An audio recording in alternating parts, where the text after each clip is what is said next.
Nobody is perfect at this. If you looked around the car park, you'd see that 99% of the people are more over to the left or over to the right. Nobody's entirely central, but you do have to make sure you finish with all 4 wheels within the white lines, and your wheels need to be straight. So if you look at every car in this car park, all the front wheels are pointing ahead. Yeah, I was just thinking that.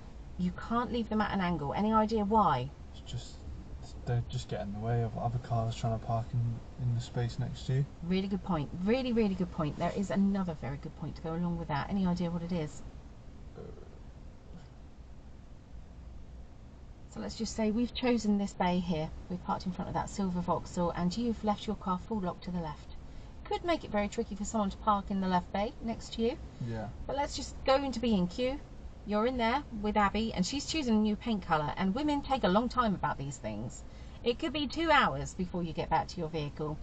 You get in your car and you've long forgotten that your car is at full lock to the left. You turn your engine on, you go back thinking you're going to go straight, and you end up swinging to the side, hitting someone in the side of the vehicle. It's very true. So that is why we must always make sure that our wheels are straight. Yes.